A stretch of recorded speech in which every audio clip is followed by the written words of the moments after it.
Hi everyone, welcome to MetalNet TV. Today I am honored to have Calico Cooper with us, who is of course of Beasto Blanco and Alice Cooper Band. But before we start, I just want to remind you to subscribe to MetalNet TV to make sure you click that notification button. And before you leave us a nice comment. Here we go. Hey Calico, how are you? Good. How are you? I'm doing well. Welcome to MetalNet TV. Thanks. Good to be here, live from my closet. I love it. I would love to go through and see all of that stuff if I was There's a there. reason it's covered because it's so chaotic back there that this is like the only way that anybody can focus. Focus.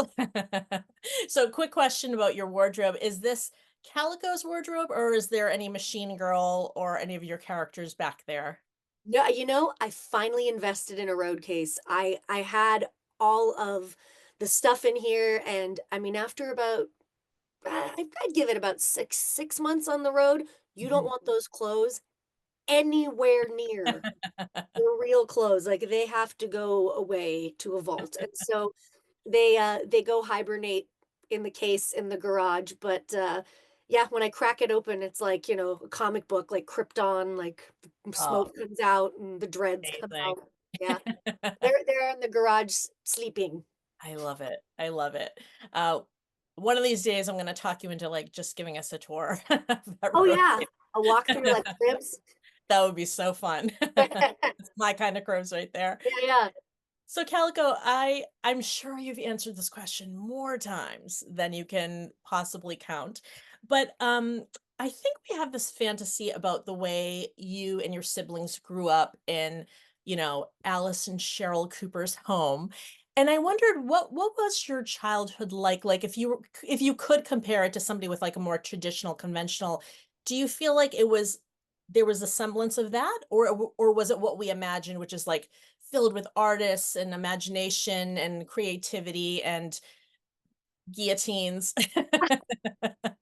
I think the truth is that it's sort of sensationalized either way. So like I I had no idea that the way that we were living wasn't the way everybody lived until I started maybe like third or fourth grade when you start going over to people's houses, Mhm.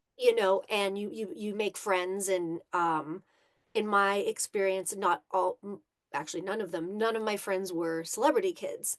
My parents chose to send me to a public school. Oh, And so I made friends with just like the kids on the block, and it was at that point I started kind of seeing the differences, but it was an easy transition because of, let's say, on the more traditional side, like my parents were really involved in like my mom taught dance and my dad coached the soccer team and all that stuff. Um, so I think I was aware that we weren't like other families, and I learned really quick to not talk about the cool things that I would get to do like on spring break or summer vacation or whatever, because it made me very unliked very quickly. oh, So interesting. oh yeah. So I just wouldn't talk about it. I enjoyed it, and I was never like one of those kids that's like, "Oh, get away from me. I hate being in LA." Ugh. But like I learned to enjoy it with my family and my siblings, and then just keep it to myself to kind of survive school because um most people didn't what is the truth, I'm sure sounded like bragging. Got you. Got you. Somebody asked me what I did, and I said, "Oh, I went over to Slash's house, and then we went to the Grammys, and then we, did all these things." And then when I would talk about, Disneyland or anything, I go, "Oh, and they take you in the back door." I don't know. I don't know. Right. That's I not. can't I've never believe been you to. experienced it, right? Yeah, and so but I picked it up pretty quick when it was like, "Oh, did you have fun?" I was like, "Oh, okay, no. No, we're not doing that."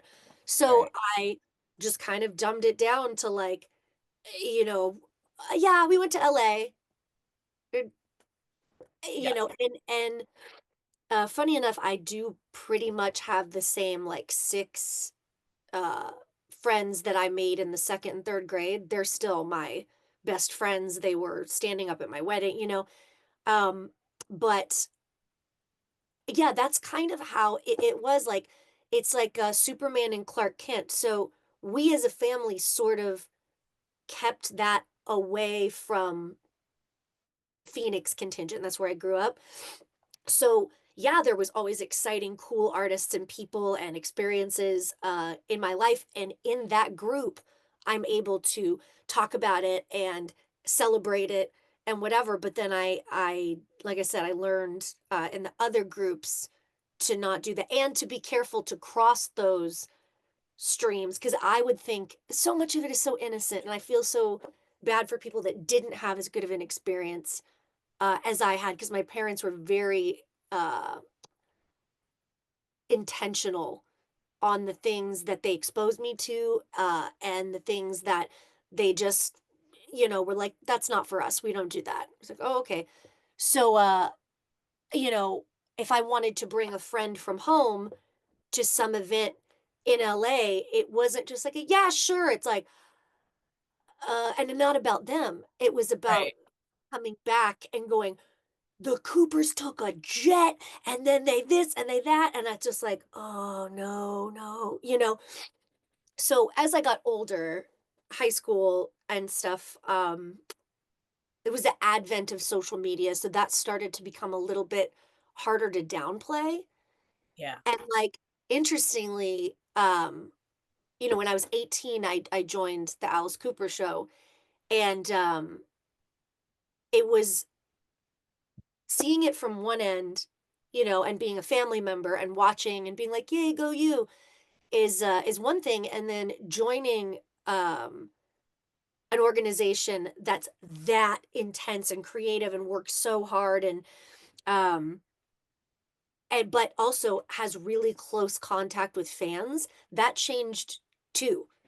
Mhm. So that changed, the formative, like, the last years of your teens of me being like, who I had to learn, who do I let in? I might meet a fan after a show in a meet and greet and really like them, but I didn't have the brain power to go, "This person doesn't like you. They Mhm. want something else from you."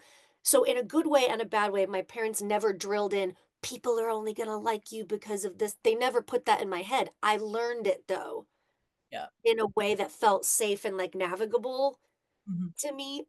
But now all bets are off, which is why I love the way that life works. Now that there's the grandkids, it's bedlam. It's so great. Like, for their birthdays, it's like a Billy Madison scene. Like there's donkeys and jugglers and like fire breathers and it's so great because I think we've sort of passed the point of like, we got to kind of blend into this neighborhood and now Right. everybody knows. So, yeah, but it was always like we have the most and we give the most. And that was sort of uh the the underlying thing that I can when you talk about like foundations, our foundations were basically like the reason we have this trampoline and this car and all these things are because of fans that love and respect us and our family and we'll never forget that. And Right. I think that was fundamental when I started building my career too. So, yeah, you might be sitting at dinner across from Jack Nicholson and I recognize him as the Joker and I go, "Oh, that's cool." But what an average like assumer of my life might not know is that I'm just as stoked. I'm super that's amazing Mhm. um, that I get to talk to him and he wants to talk to me and we're having a great conversation. Um, but what you might not know is then I can't say anything. Right. So, and I have to be careful who I tell and why I tell, especially when I get excited, because then it sounds like, oh, it's a General Jack Nicholson. And it's not that. I'm excited, just like anybody would be, Right. But that's the burden. And I know one tear cry for me, but to be really excited about opening for the Stones or doing any of those things and getting back to LA with my actor friends and they're like, "Oh, so, how was your weekend?" And I'm like, "Oh, good." You know, now I can talk. Now I can it's Now, out. yeah, No, everybody knows everything now, so no need to try and fake it. But yeah, so it was super creative, wildly I remember my mom loves it when I tell this story, but when I was in like the 3rd grade, we had a gingerbread house making competition at our school, and your parents are supposed to come in and you and your parents make a gingerbread house, and then it like, you compete. So my mom came, and my mom has always been very creative but also strikingly beautiful. So yes, like when she but stunning. not in like, a Baywatch way, in a way where like, who is that?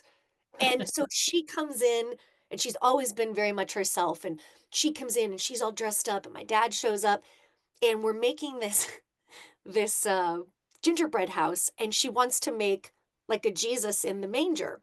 Mhm. So she takes a bunch of cornflakes, right? And dumps them in her mouth and chews them up and then spits it out and puts her Oh, thumb in to make the little manger oh my god. and puts it down and puts the gummy bear in. And that was one of those moments that I thought, genius, right? My dad was like, oh, that's great. And everyone else was like, She and did I what? went, we're the Adams family. I was like, Yes. You are the Addams Family for sure. everyone's like, do you remember that time your mom spit out? I go, yeah, your mom didn't even show up. So I love it. I love the pride that you all felt in that moment. like, you're the queen. That's amazing. That's amazing. Um, so you mentioned that your mom taught dance and like your dad would do this the dad sport thing. Did you take dance class like from a young age? Was that a part of your childhood? Yeah, I mean, it still is a huge part. That's the career path I was on, is as a professional dancer, and um I climbed the ranks pretty quick. I think some of that, sorry, allergies. Some of that is genetic. It has to be because I just took to it so quickly, and was dancing with girls twice my age, and competing and doing all that stuff. And then when it got to a point where I was getting ready to move to Los Angeles, I had a scholarship to an acting school. Um, and then I also had a scholarship for a dance program. And I Yeah. had to choose. And I remember one of the guys in the dance program intake just said, you're only 17 years old at the time. And he goes, you're really funny. And he goes, and I don't think you're able to use that in the dance world.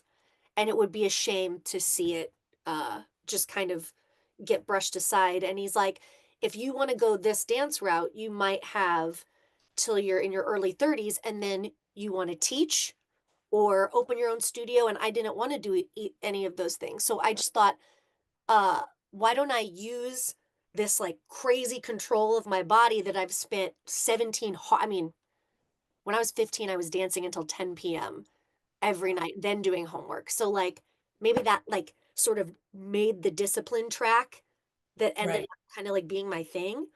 But yeah, so it's ingrained in me. And I think a lot of times I see it on screen, and I see it on stage with like I have such I'm so in touch with my body and the Mhm. story that it tells, and like what what certain things do just because of all those years. It was definitely not a waste, but it's like this massive ray gun in my belt. Mm. No, absolutely. And we're going to talk actually a lot about, I think one of the most fascinating things about you and the things that like really draw me to you are your characters and the fact that you play these, and I mean this respectfully, you play these sort of cartoony characters, Oh yeah. but they're so authentic.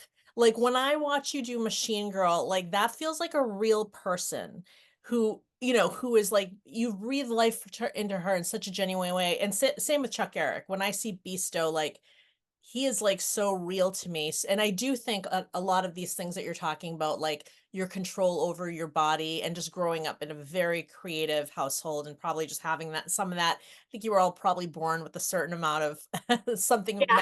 magical. So I really want to talk to you really specifically. And as I mentioned earlier, like I'm going to ask you some real nerdy questions, like Sure. real. Oh, I'm down for the nerd. Let's nerd out. Let's start with characters that you started playing with your dad when you were about 18 years old. Um, when your characters were being created for Alice Cooper show, like, let's Mhm. say especially at the beginning, like, the very beginning of your career together, did he come to you and say, "Listen, this is a general idea, and I need you to build this character is gonna do this thing," or was it really drawn out specifically at that point? And I believe you did pick up some characters that had already existed, Yeah. your early days. So that aside, when you started playing those, like, let's say, newer characters for the show that were more you, in the beginning, did your dad come to you and say, "This is what we've decided, and you just need to breathe life into it," or were you part of the collaborative process of creating the characters? Um, so a lot of the characters that I had seen prior, uh, when you talk about bringing yourself and when you sense authenticity in someone, it's not necessarily that I'm, a whip wielding demigod or I'm a evil nurse or whatever like that, but some of me is. It has to be, right? And so I think he was never like, here is how you play Nurse Rosetta. Here is Mhm. how you do, go to hell. Here is how you do, uh, the cold Ethel. Here's how you do all those things. Um, I had a choice to either do what I had seen done, which worked great, um, or I could put a lot of myself into it. And I think if it wasn't working, he probably would have stopped it. Mhm. He would have been like, I just feel like that's not working. But I've said before, and it's the truest thing. Um, I'd always seen the nurse played in a way where she thought she was all that, and she thought she was all sexy, and then she was a damsel, right, in distress. And I think the turn for me was, uh, what if I made the audience hate me and not save me, right? Mm, So it was just more for my own amusement, and I'd seen hints of it, uh, in some of the women that had, like, played the nurse before, but it kind of stopped at a point, you know? And I thought, "I believe in my bones that I am a worthy adversary of this Alice character," and I said, "Every night, you don't know the end. I don't know that he's gonna win. I think mm, I might win." And it was a decision I would make every night before the show. I go, "This is the show where I beat him, I best him." So, I would purposely do things that weren't, like, beautiful or, like, very, like, featuring of, like, how cute I was. I would draw drag makeup on, right? And I would purposely try and not look because like this is I look like I belong in Lord of the Rings. You know what I mean? Like I get it. But it was so much fun to just be like to get ugly and I wanted the audience screaming, "Kill her! Kill her!" Because there wasn't I don't know, him taking out somebody that was easy to take out felt like it had been done. okay. And so when he would, put the chain around my neck, I would buck like I mean, I would fight him for real. And a couple of times he had to be like, "Don't fight me so hard. You nearly killed me." So like, Right. but I would learn how to do it and not, sustain it every night. But so the A thought was, can I make these people hate me? And enjoy it, like, really enjoy that they can't do anything about it. So, if I spit on him in the front row, like, "No, no," what I mean? Like, so I would take it there, and it was really fun to do that. And then with some of the other characters, like, with Cold Ethel, it was always, my mother's so graceful and ethereal, and she looks like a doll, and she's so, like, fragile and gorgeous. And so your heart would break for her, Right. when he was throwing her around. And I wanted that in the beginning, right? Like, okay, so I have to make you go, "Oh no, this poor girl." But then there was always a part where I would stand up when he wasn't looking, and I would purposely let the like fake blood like drip out of my nose and drip out of my mouth, and I would slowly turn to look at him, and the crowd would go, ah! And so I think like to boil it down was I was getting off on manipulating the crowd. Yeah. So um but I wasn't scared to go places that didn't make me look great, but that served the story, you know? And so, yeah, so he never corrected me, never whatever, but because of that, he would come up with more and more characters like, why don't you play this and why don't you do that? And I was always allowed to tweak the performance because no matter what I did, uh, it was going to be a 10 out of 10 effort, A, but B, full commitment, Right. whatever I was doing, if it worked or not. And I also think, you know, at the time, I was the only girl in the band crew, bus, anything. And I also felt like the first maybe 2, 3 years, I had to prove my salt because, you know, I was feeling that nepo baby crunch before that became a hot term. And Right. all the guys in the band are like, oh, great. Now we have an 18-year-old girl who is the boss's daughter. And I was like, I'll show you. I work so hard, you know.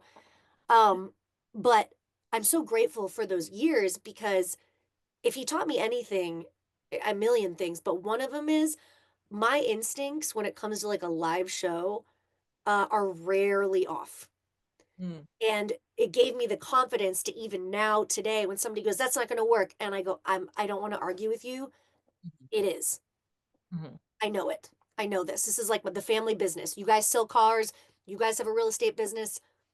I know this. So it gave me some confidence to stand my ground sometimes with bigger, badder beasts in the room where I go, actually, I am the information specialist on this one, and I'm gonna hold I my love ground. it. I love it. So when before you get to that place where you're like, "I know," are you in front of your mirror creating different moves for each of these characters? Are you building them by figuring out what they're gonna wear, what their hair is gonna look like, what their makeup's gonna look like, or do you conceptualize all that internally before you start kind of building what we see externally?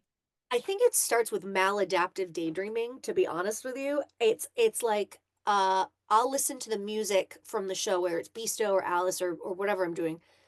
Um, and I will just like full on just and go into a world where there's no budget, there is no reality. I'm just letting whatever God's painting here just happen, even if it doesn't make sense. And moments that give me like goosebumps or moments that make me like choke up, I go, that's staying, that's staying. And then from the moments that I really want to share with you, I'll build a character or a story around that. So, you know, with the Alice stuff, uh, as much as it is a family business, I will make choices that serve. He's the hero, Mhm. right? And because I don't have an ego when it comes to that sort of a thing, I'm gonna do whatever it takes, short of breaking my neck, to really point that spotlight home, right? And I think it's the same with Beasto. So like creating where we started with my character was a much more like kind of like a gum chewing Susie and the Banshees kind of biker babe. And I liked it because that This was is Machine Girl? yeah, that was sort of Yeah. the idea at the beginning, like, well, you know, I'll wear leather and spikes and like it'll be like what is it? What is that movie? Why am I not thinking of it? Not Dangerous Liaisons, but anyway, Mickey and Mallory. Um, but set to music. And I liked it. And then it started to get boring to Mhm. me. And I thought this character is so one dimensional. Like, why is she here? Where did it come from? Like, what? Yeah, okay, we can scream and we can totally rock. Like, there was never a question. But is that sustainable for me as a creative? Am I going to start being like, okay, what's next? What's next? So I sort of took it. and full credit to the band guys because they trusted me implicitly. Um, I started taking this sort of hillbilly biker joint. I go, Mhm. what if these people were in space? Right. And it was just like a dumb idea. I go, what if they're in space? But then I started thinking, I was having these moments on stage. So she's being created live in front of you, basically, Okay. is the answer. So like, um, I'd be doing a show and there would be like in a part of one of the songs where uh I would feel choked up. And I wouldn't understand why. And I was understanding though that it was like we were Beasto like represented like the salt of the earth and the like the 99% of us that like like the blood, sweat, and tears and the sort of like the abused and the looked over and the not beautiful, unimportant, you know what I mean? And we sort of like, by being who we really are, genuinely as people, turn all of those characters up to 11. So, like, turn who Chuck is up to 11, turn who I am up to 11, and we become Beasto and Machine Girl and the Wolfman and all this kind of stuff because we're allowed to. And what happened organically was all of us turned up to 11 turned out to be the Guardians of the Galaxy. Like, you felt for us. You wanted us to win. You wanted to rally behind us. We want you to win. And a Beasto show started becoming interactive, Uh, right? Where it became like um, more of like a sermon, not me up on a mountain, but me down with you guys being like a rally, like literally a rally.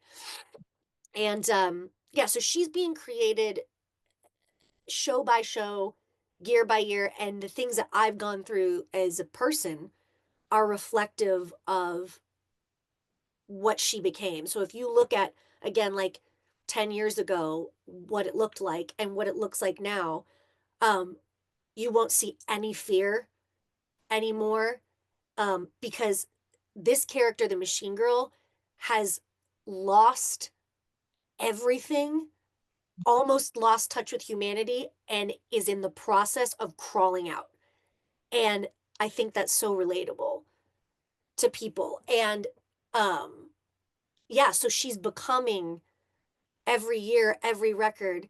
And I guess I can't describe what it's like to be able to lock eyes with a woman, especially women in rock. And like all the men are cheering because yeah, of course it's great, it's wonderful, it's really whatever. But the women specifically are watching and they get it. They mhm. get it. They're watching me going like you. They're almost like I volunteer as tribute. Like they get it. Yeah. What I'm trying to say without saying it, and like how I interact with the guys, and it's like feeling like part of a group, but you're never going to be one of them. And like it's all these themes that. Sorry, people won't stop texting me. All of these themes that I think are relatable, and I'm so excited to keep learning and keep figuring out who she's gonna become because this record is ending with a film, a full hour and 20-minute film, full acting, full like fight sequences, CGI, like we shot on a spaceship. Uh, All of the videos that we made for this record uh, all make sense together in the video. And they all tie together, and you see why, and you see the relationships between these people and what happened. And I turned in an early copy of the film to one of our PR people, and she called me back and she goes, why am I crying watching a heavy metal movie? Why am I crying? And I'm I like, love that. I love that. So, do you think that she will continue to evolve, or at some point does she become what she is, and she's just the iconic machine girl? well, you see, what we've showed so far is this, like, sort of like tough as nails, irreverent, like every now and then you see a crack in the armor. Mhm. We explain who she was before all of this. Okay. We explain how she became that way, and then we hint to where she's going. So And we're gonna learn a lot from this film. yeah, and you're definitely gonna cry. And I mean, I'm ready. I am ready for it. Calico, did the wardrobe start from your, like, personal wardrobe? Did you build it up that way for Machine Girl, or did you, like, commission pieces? So I have one of my best friends is this designer named Karen Kronecker, and she goes by Hazmat. And another great designer is called Junker Designs. So I always see Junker and Hazmat on stage, and they were like custom pieces for other artists. But I would wonder, like, if I could add to it. Could I add to it? Could I change it? Could I dye it? Could I combine the two designers? So it started off like that. It's really hard to move in a cheap piece. So as Mhm. much as I would love to say, "Oh, it's duct tape and a prayer," it Right. maybe I used to be able to get away with that, but the way that I move now, it's just it has to be, like, constructed. Custom So made. Yeah. aesthetically, I love to have, like, a piece from one of those 2, like, what the base piece has to be that.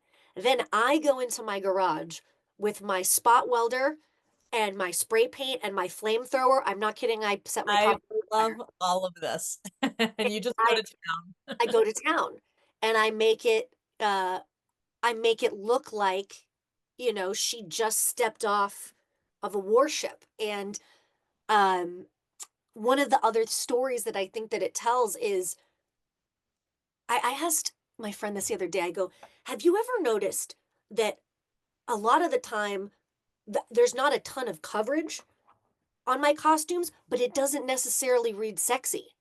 And I Right. said, "Oh, that was an accident, but I think maybe not."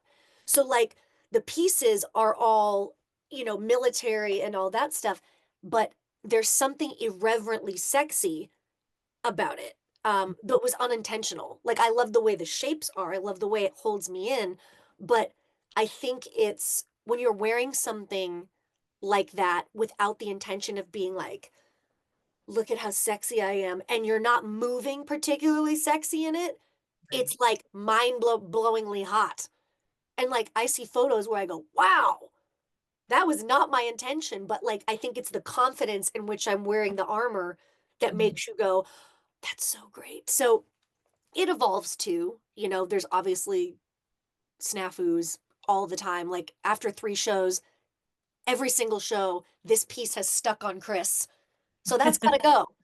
Right, right. Rather than just, like, cut it, like, I'll cut it and then, like, reattach it with, like, wire, and it just as it falls apart, it gets cooler because I have to reattach and reglue and reburn and restitch, and so it really does it's practicing what we preach. It's like Mad Max, we're literally using, like, this wire and this blowtorch to, like, connect these things together. As an artist, and you've actually sort of answered this question, but as an artist, you want the your character to, like, look a certain way. Let's just keep it simple. But you also have to move, as you mentioned. So if you Yeah. can't move in it, then, like, it just can't be on your body. But have you ever been in that moment where you're like, fashion over comfort, um, character costume over what Calico wants to feel at the end of the day? Or have you found that line of, hey, I gotta move, so I'm justifying Um, that I'm not gonna wear this piece? I give myself little gifts, and so if I can see or I conceptualize an outfit that is just so cool, right? Mhm. I promise myself I'll film in it. Okay. I promise myself I will do a video in it, I'll film in it, I'll do all that because it has to be seen. It's so epic and whoever created it or whatever, like I want it to be featured and I want to be seen in it because I'm a human person that is like, I want to look awesome. Yeah. Um, but when it comes to the stage thing, it actually is function over fashion. I have to have a belt that has a mic holder because I use both hands with the lasers.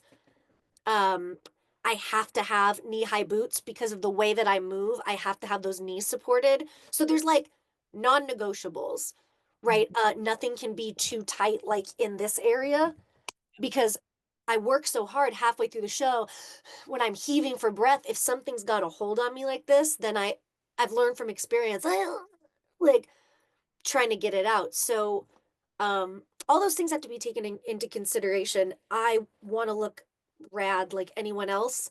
Right.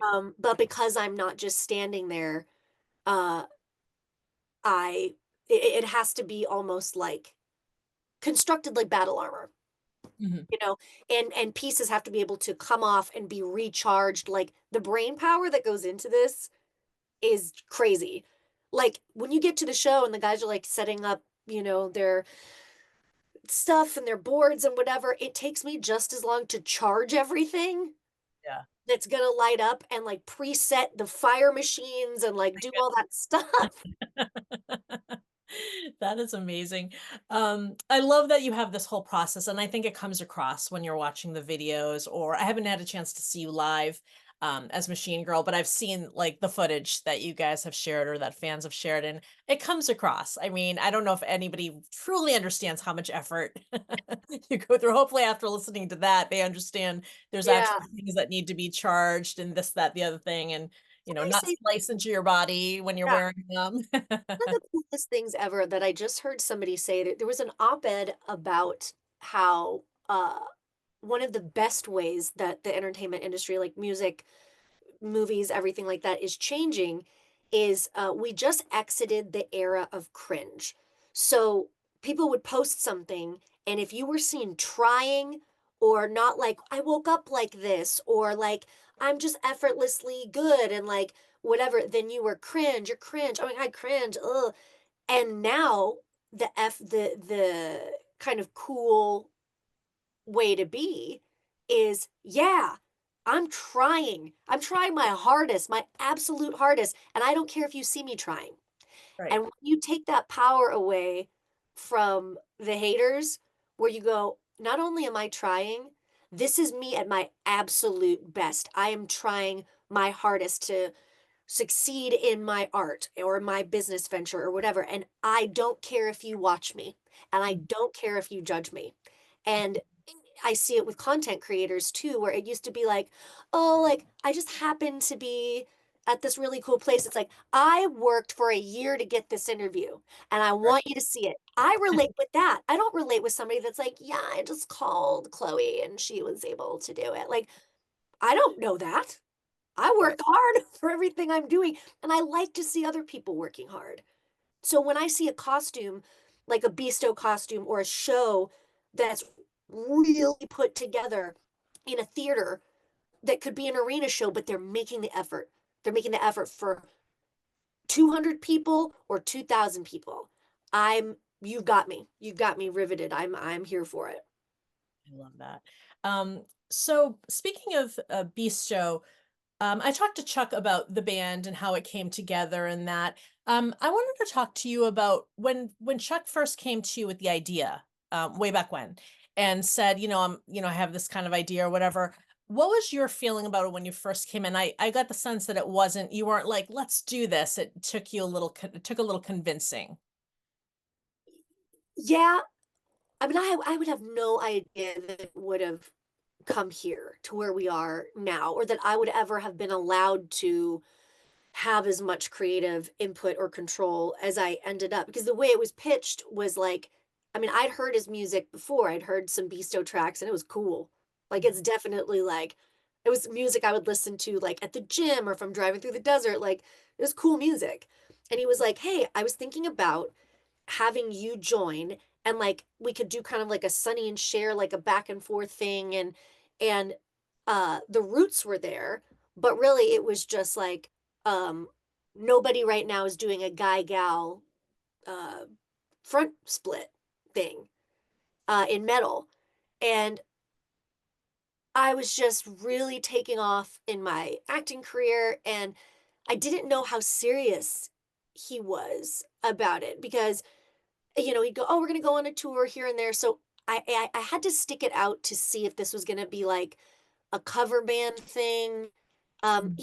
As I said earlier, I was much more sensitive than I am now about I go, "You don't understand.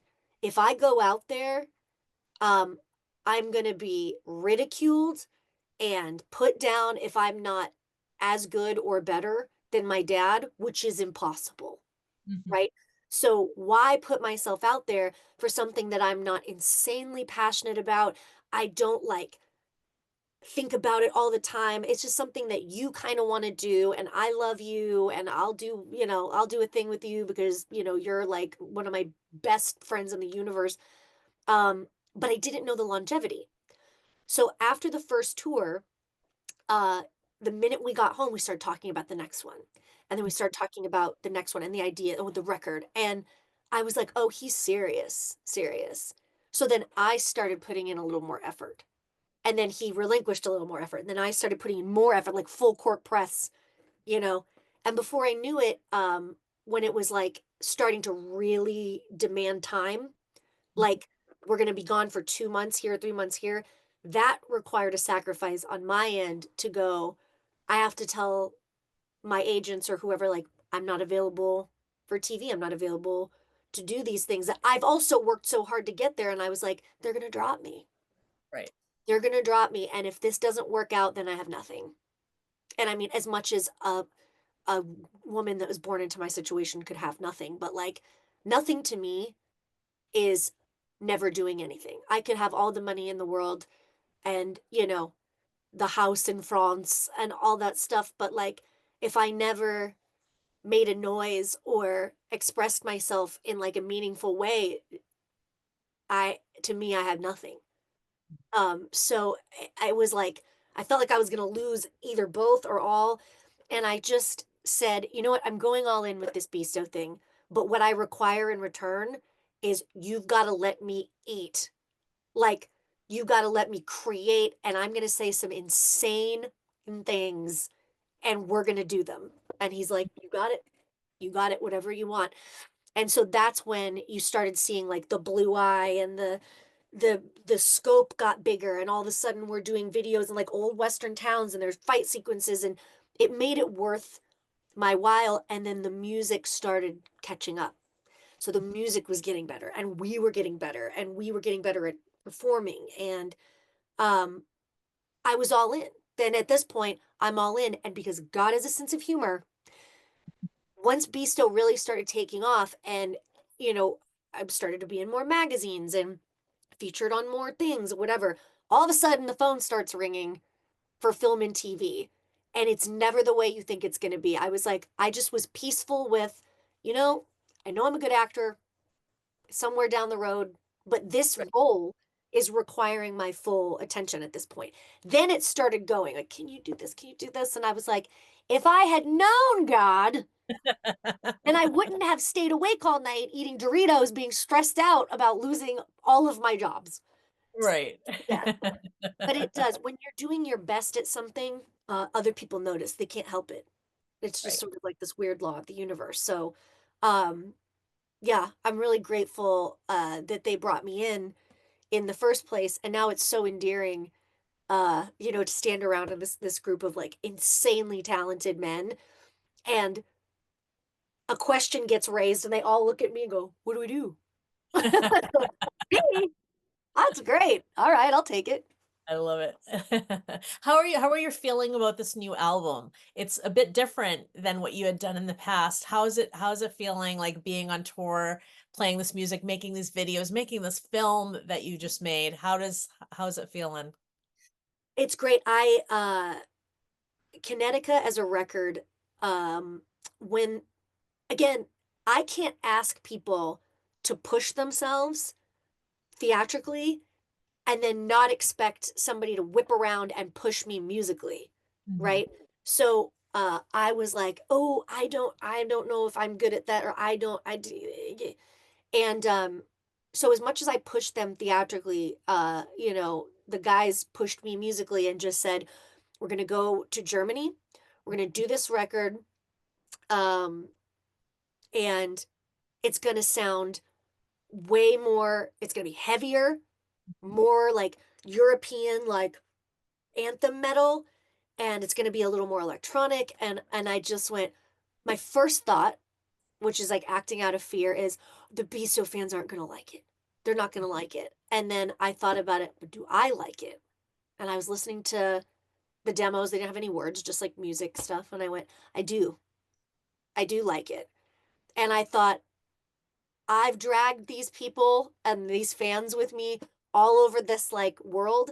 And now I'm going to commit this like 2 year chunk to like telling a complete story in the way I've always dreamed of telling it. So I'm going to do a music video for every song. And once that was done, people started coming to me and going, "Oh, this is this connected to this?" And I went, "Yeah." And then I was like, "It is." And then the movie just became. And all my friends that I work with on film and TV could not have jumped in harder. Like, That's great. I would finish a movie and they're like, if you ever need me for anything like Beasto related, and I go, you just said the magic words, buddy. So like I've had some of the most talented, amazing actors that, when you see the film, you'll recognize from all over the place, but very intentionally, um, I don't want to play anybody, which means if I know, let's say, if I knew George Clooney, I'm not going to put him in this movie because it's not about that. Mm. Um, I didn't want anything to distract from the story that's being told. So you might recognize all these guys from like, oh, wasn't he in like NCIS, or like, oh, wasn't he in X Files? Like, wasn't he in? And you'll recognize them, but they serve the story. There are no celebrities in this world and in this story. And I didn't want anyone's eye pulled out of the world I was creating. So even though I have um access to that, right? People might go, well, why wouldn't you ask ABCDEFG? For me, it took me out of the story. Yeah. It took me out of the world I was creating, and where it's like, oh my gosh, I'm so in, I'm so emotional, I'm so, oh my God, oh my God, oh my God, there's Brad Pitt. You know what Right. I mean? Not that he would, I mean, if you want to call me Brad, but like, uh, but seriously, and that's how I knew that I was committed to this story being the story, because it was so important to me that uh it felt real, Mm. that the film felt real. And so getting to work on this level, I can tell you how good it is because I don't know if I would do it again. Oh, wow. The level that we've done this on, and the amount Yeah. of work, and like you and I were talking earlier about kind of being a one-man show. Um we're sort of like Captain Planet. The five of us together are one person, and together we are working our asses off to make this happen, because I don't want to die not knowing, well, what if I had done a movie out of it? What if I'd taken this all the way to the sunset? So that's the idea with this film, and putting it out and putting it in theaters, like art theaters, and spending that money, um that's not coming from big corporations. We are believing in it so much, we're going here. We're not even crowdfunding. We're Mm. not asking for anything from you. We just want you to see it. I Right. want you to see it. And so, yeah, that's a good way, I think, uh to spend a savings. I love it. I'm really excited for this. Do we know when it's coming out? Do you have It has to be out by, I believe, mid-August, because there's a Okay. bunch of award shows and things like that that it's eligible for, that we would like it to participate in. So I do have a deadline, and I'm not a tech chick. I'm terrible at it. So if you've ever learned Final Cut Pro, you know what this space is. Like, I'm learning it right now, and my 10-year-old nephew can kick my ass at this thing. He's like, "Oh, you just take it and put it in a cap cut." What is that? What is any of this? Like, I can create a character from the ground up that will like tell a story that'll change your life. But if you ask me to do a crossfade, Right. yeah, not happening. That's amazing. So, you are an actress in like more of a conventional television film in that sort of way. Is your process for getting yourself ready to play those characters different or the same as when you are in front of a live audience? For me, it's totally different, because it's like Both tennis and football are hard sports in two different ways, and it is a completely different beast, like, no pun intended, but, um, some people say, the phrase, like, "Oh, like, you either got it or you don't. You're born with it or you're not." You can learn a lot of these skills, but, like, one of the things I was just talking to a friend about is, um, when I'm creating stuff for Beasto or for Alice, uh, you're playing to a 60,000 person, like, the guy in the back row paid also, Mhm. you know, and, um, I wanna be able to get that story, so you're gonna make different choices if the purpose is to reach the back row and to not be honest and truthful, which is film. So, it took so many years and so many amazing acting teachers to literally break me like a horse of, um of knowing the camera and how it works, because 'cause I'm a animated person anyway, but me talking like a real person is too much for film and TV. Even just what I'm doing now would be way too much. So you had to learn how to go Yeah, down, whereas probably most people probably have to find their energy and figure out how to go up. and, so that's a different art form, and so when I'm creating a character like that, emotional truths become more important, than being in touch with my body. So, like, in a live sense, like, I'm really in my body and I'm really using everything I have to tell the story. And then when you have a camera this close to your face, um, it can spot a liar. That's why there's so many bad actors, to be honest. I'm not the greatest. I'm still learning, but one of the things that I have noticed about myself on camera is there's a lot going on here. And I think that's comes from training. I think you need to do 10,000 hours of anything that you wanna be great at, and also know that you're never gonna land. I'm never gonna get there, but I'm having the best time doing it and learning it. But, I mean, like, I'm so unbelievably like, I study at a theater, I go every Saturday, like, things you might not imagine about me, like, 9 AM every Saturday, I'm in a 5-hour, scene intensive.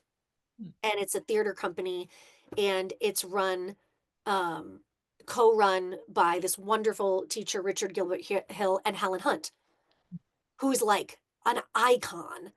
Yeah. And I've learned so much from her just about like emotional truths and like building a character based on not like, um, oh, I want the audience to feel sad or I want them to feel happy. She gave me a note the other day where she said, every word, imagine that every word that comes out of your mouth is the breath that's keeping this guy alive.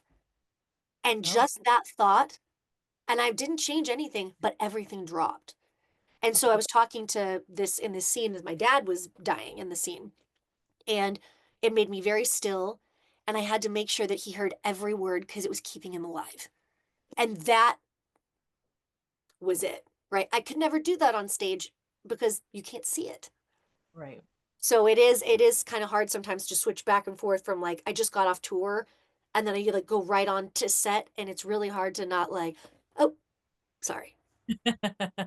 Do you have Emotional. rituals, Calico? Do you have rituals to get you, um I mean, it sounds like you don't really need too much to get you up and up because you're that's kind of your personality. But do you have rituals to kind of get you there full swing so that you remember that guy in section X way in the back versus rituals for like when you're playing something softer and more honest for a camera that's like right here? Yeah, I mean, live, the most important thing before we go on stage is that the 5 of us connect. So, what you might think and somebody might think is like, "Oh, they're playing music in the dressing room and, like, dicking around or whatever." That's actually us, putting on music and we're being silly and we're dancing around and getting out of our heads, getting out of like, oh, do I look weird or like I'm old or like whatever. It's just like, and we're getting all hyped up and having fun so that when we hit the stage, we are one.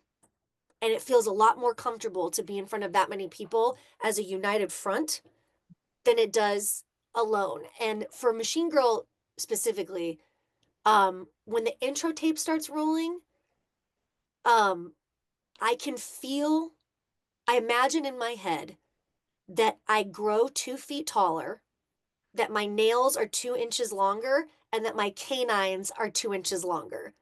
And none of that actually happens, but it changes the way I walk and it changes the way I move.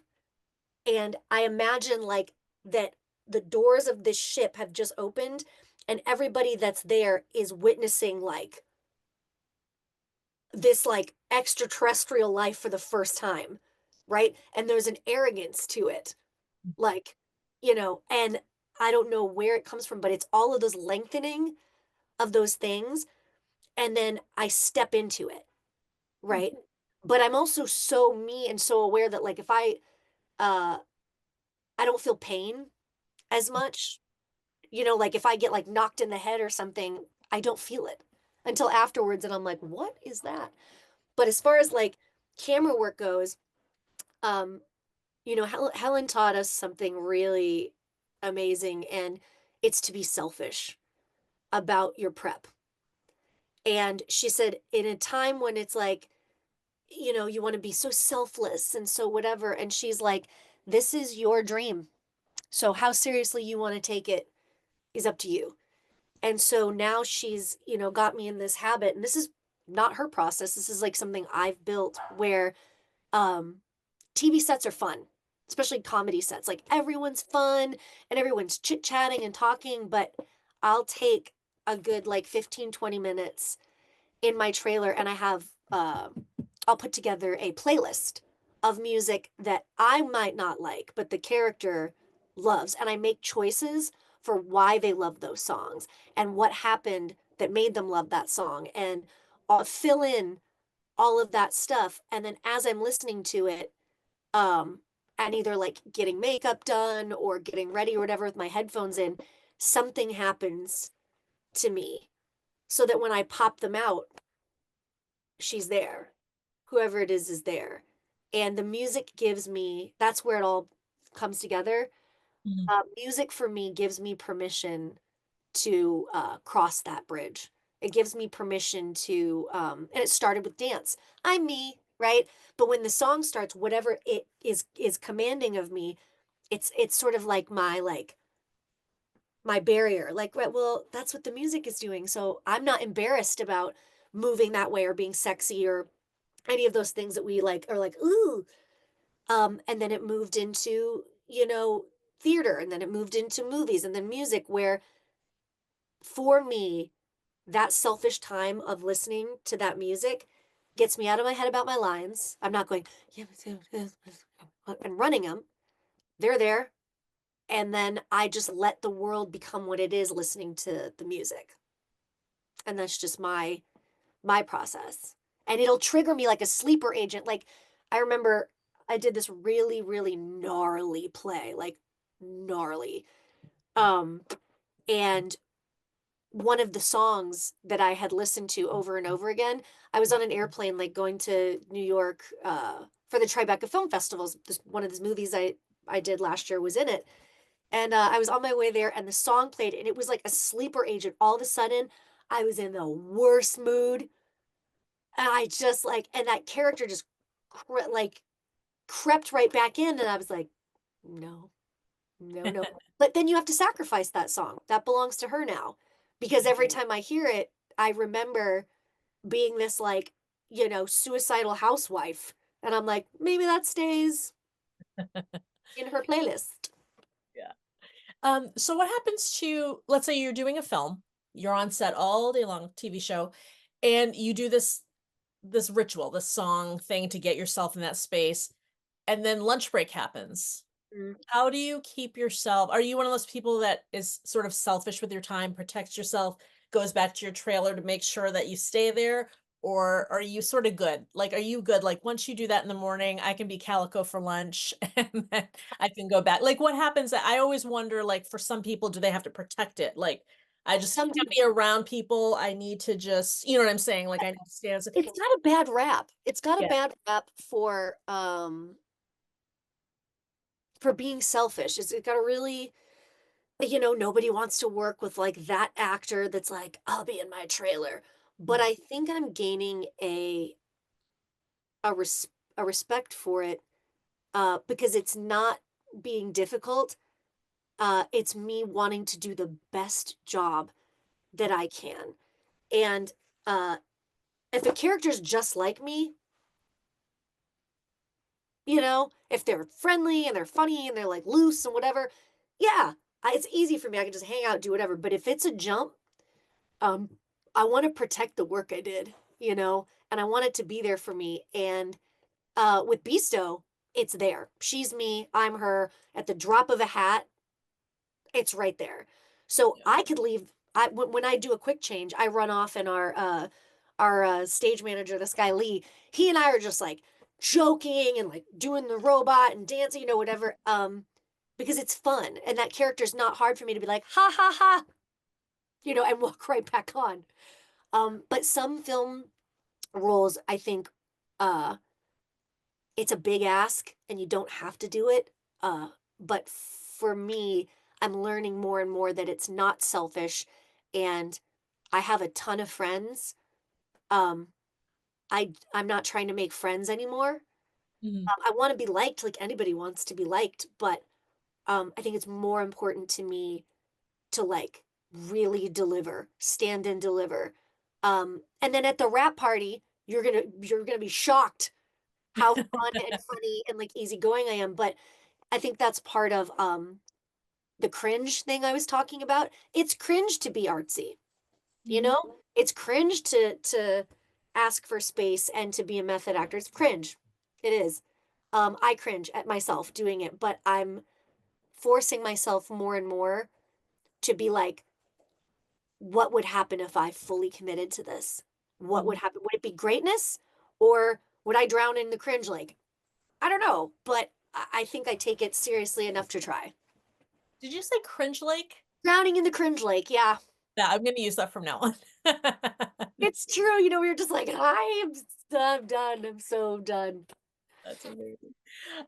So you balance we didn't even get to talk about how you produce and direct and, all these other projects you do. When the film comes out, we'll meet again. Yes, absolutely, absolutely. I'm looking forward to it.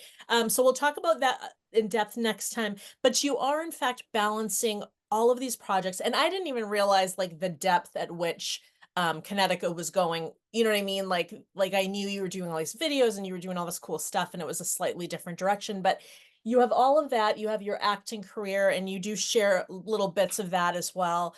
Yeah. How do you balance that with also being Calico Cooper, the human being who hopefully has time for life and friends and all of that? What have you found to be useful for you, or have you yet to figure that out? I think it's so gag worthy, but like the truth is, um, somebody about 2 years ago asked me, "What do you do for fun?" And I just assumed like my life is fun. Like Beasto's fun, it's hard. Filling in Alice stuff is hard, it's fun. I have a production company that works on commercials 24/7, and I love doing it. It's hard, but it's fun. And then I have my theater company that I'm in, and the church group that I'm in, and then I have, I'm in a book club, and I'm in all these things, and all those things are hard, but they're fun. And so somebody goes, "What do you do for fun?" And I went, "I don't know. I don't know because I've never differentiated Right. what I do from fun." So I and speaking of drowning in Gag Lake, I had to be really intentional the last couple years about going, I'm going to do this and I'm not going to work while I'm doing it. So like, going to some beautiful place in the world and not being like, we should film here and we should, just being there. And as far as balancing it, you gotta have some really understanding friends that know that like things are seasonal. So like these 3 months, I'm just gone. I'm gone or I'm busy, and they don't take it personally anymore. They're not like, "Ugh, flake." Um, but that's important. And then it's also important to really like share the load. And as you were saying, about being like the one woman show, I got used to it. I got used to running the show, and people, friends, therapists would always say, you need to delegate, you need to delegate. And I would run into it over and over again where I delegate and then the person wouldn't do it or do it right. And I go, I'm not a controlling A type person. I'm not. Right. So what am I supposed to do if I want this done and I'm It needs trying to to get done. delegate? Yeah, it needs to get Right. It done. needs to be done and it's very specific how. And I I think part of that was learning collaboration in the way that it was meant to be, which is, um, here's my vision of it, but if I want help, I gotta loosen up a little bit about what it looks like because other people have great ideas and other people have input and it could be something more than you wanted it to be. But it comes from a fear of no, I'm not going to ask anybody to do anything because A, they're going to think, I can't do it myself and I can, right? Some stupid thing we learned as like young women. I don't know why. Right. Um, I can do everything myself. It's like, okay, yeah, I can also climb the Golden Gate Bridge freehand, but I'm not going to. So I've learned to like delegate and then trust the process and what this person gives me. I have to say, thank you. Mhm. Thank you for your input. Thank you for your help. And if I need to make little changes here and there, great. But uh, as far as balancing things go, I'm able to do more things, fewer things better, and not everything just as good as I can, you know? And admitting that I need help and admitting that I have a lot of really talented people around me that want the best for me. One of the hardest things, speaking of like Instagram and stuff to ever do was somebody had brought up, they're like, well, why don't you ask, the fans for help getting the word out? It wasn't even financial. It was like, ask the fans to post about whatever. And I was like, pearl clutch. I was like, no, they Mhm. don't work for me. Like the guilt of assuming that you would have time to do that. I always wanted it to be organic. If you want to share it, great. But people don't think like that. So you have to ask, hey, it would mean a lot to me or a lot to Beasto if you would share this and get it out there. And we want to keep making it. It just felt so like foreign Mm. to me. I go, no, if they want to, they will. Great. They don't know that. People don't. Right.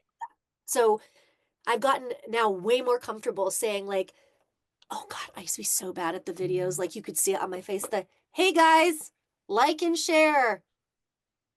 It's Because it's so so uncomfortable. It is so uncomfortable. but like I said, we're Yeah. exiting Crimsville. We just exited off and we're driving right into it because that's what people are doing now. And I am the mayor I love of it. city.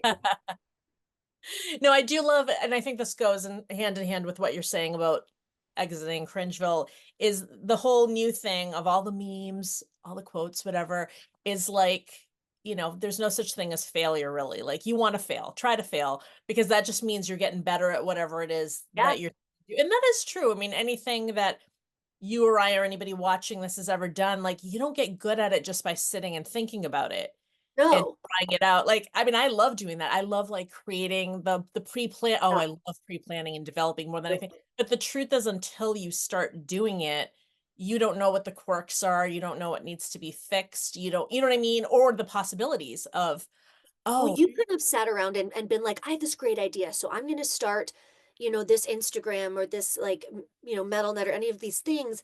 And, oh, that would be great. But, oh, and then you start getting the like, machine where it's mhm, like, well, that's going to require this. And then I'm going to have to get people to be on the show. And then I'm going to have to, and then I'm going to have to, and then I'm going to have to. And before you know it, you talk yourself out of something that you're really good at and that is a calling. And it's like, if we had more people being like, shoot first, ask questions later, start the channel, start the Instagram, just start it. And nobody's look, it's hard enough to get people to pay attention when you're good at something. So take It's true. advantage of the fact you're just starting. Nobody's paying attention. So just do whatever you want. Do whatever you want. Do whatever you want. The real problem starts coming when you start getting followers and fans, and then you're like, "Oh no. Oh god, now I gotta, like, meet these people's expectation." And then you meet the second genesis, which is, "I also don't care. I Right. just wanna make this show and this art and this music." Yeah, it's so true. A lot of, like, there used to be all these videos, I don't know if they still have them, but when I started YouTube, there are all these videos about, like, "Here's all your fears, I already know because I had them too, just start." Every single video said, "Just start, and start with what you have," which is probably the best advice I could give somebody because Totally. I went out and bought stuff anyway, even though they all told me not to, because I came from a TV background, and I Yep. was like, "My coworkers are gonna watch this, and I'm never gonna get hired again if it isn't perfect," so I had that level on me too, and the truth is, I ended up using what I already had, and I never used that camera that I bought except for maybe one video, Yep. and that's the truth. You just have to do it and make the mistakes, warts and all. Yep. Warts and all is such a great way to put it, and, like, you'll look back more fondly on the episodes that you were just going on a wing and a prayer, you know what I mean? And, because there is a fondness to it, like, we were just talking about when we used to take vans, when Beasto first started, and we were, like, doing van tours and, like, sleeping on the floor of the van and doing whatever, and some of the best now, don't get me wrong, I love the bus now, God bless it, I love it, don't ever take it away, but, Right. um, those van tours were really where some of the strongest friendships were forged, some of the biggest meltdowns happened, and it's where the backbone of Beasto came from, because we're talking about not having all the bells and whistles, and we did it. We did it. We did it, and I still go back to, like, old tricks and things, like, now we might have more money to do it this way. I like doing it the shitty way. Yeah. Sorry, like, somebody offered to, like, create this, like, really cool glove for me that would, like, encapsulate, like, the tunnel that I have and the whole thing, but I built that little mother father, and it's bike lights and this DJ light, and it looks mean. It looks mean, mean, mean, and the new ones look like a toy. This Pretty. one has actually, like, punched through walls and, like, I've slid on it, and it's just like, I like the shitty ones. Sorry, sorry, sorry, sorry. Well, it must be nice to be in that place where you can make that choice, right? Yeah, yeah. Yeah. It is, but I mean, t to your point, n just start, start, and you'll learn along the way. I started off as a background singer, basically, in Beasto with, like, a cute spike bra on, and now I'm, like, living my, like, goth cyborg fantasy, so it can be done. You're not afraid to cringe, baby. All right, last question, Calico. What is your personal style? Because we see you in all these cool costumes all the time, and you do share on Instagram certain things, and like you had this incredible dress that had like metal, this whole metal thing Oh, happening the for like an Grammys award dress. show. Oh my God, that was incredible. That felt like what I liked about it. I don't know you. Today was the first time I ever got to meet you, but I felt like, oh, that's like a reflection of Calico and the character she plays. Like, it was Yeah, just perfect. if you can find that, God bless it. Yeah. What is your personal style like, though, when we're not looking? Like, when when we're not allowed to see what you're doing? Is it Uh is it sort of like a casual version of, like, the bigness, or is this something completely different? I am if you look at the majority of my closet, the nostalgia for 90s punk is certainly there. I have, every oversized sweater that Alkaline Trio ever put out, you know, um, and I was a mall goth as a teen, and I still have such affection for those things. So I would say it's sort of like a heavy metal hippie. Okay. So, like, I love the whimsical thing, like, this designer, Vanessa Mooney. It's like it's still a corset, right? It's still a corset. We're Yeah. giving a corset, but it's blue and it's made of corduroy and I love it. And it's still me. So yeah, I would say like heavy metal hippie, but then it's definitely got a splash of like falling apart Converse, Blink 182 till I die, backwards hat wearing Oh, idiot. wow. Wow, I love it. So I'm a little bit older than you. I think I have a good 10 years on you. I love the 90s. I'm an 80s child. Totally an 80s child. But I also was like a young teenager in the 90s. So I was loving your corset even before I got to see the whole thing. Because to me, corsets are sort of like 80s, 90s, but the Yeah, 90s was like like refined. Whimsicott.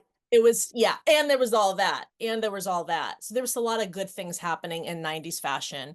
Like, Um, listen, Practical Magic, I wanted to be her. I wanted to be both of them. yeah, I was like, how can you be so? Because that was like a perfect, if those two sisters combined, that's me, yeah. I right? could totally see that. I could totally see that. Like, I still want the love of my life, but I'll bury you in the desert. There you go. I haven't seen that one in a while. I need to watch it Night, again. Margarita. All right. So thank you so much, Calico, for everything. So we're just going to recap.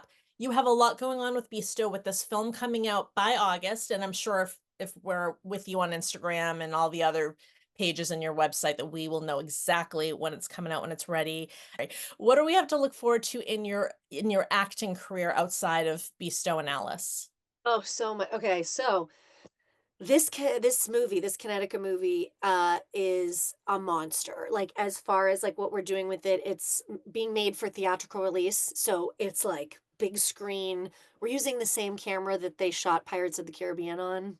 Oh, wow. So it's a movie. It's a whole ass movie. Um, and so that's monopolizing like an amazing part of my time. But out here there are a couple of shows, and this is the most annoying thing about the business that we're in. Um, you can never talk about it. Right. But let's just say that there are a couple of uh famous like 90s like series or films or things like that that Hollywood is notorious for remaking, Mhm. and I'm involved in a couple of those, the modern retelling of a couple of those stories, which is really cool. And you'll be sick of me by the time I start talking about it. But so there's that, and then I am drowning in the best way in commercial work as far as like directing. And one of the strengths of our production company is called Pretty Nifty Productions, and you can see it at prettyniftytv.com, or sorry, prettynifty.tv. I'm learning, brain power.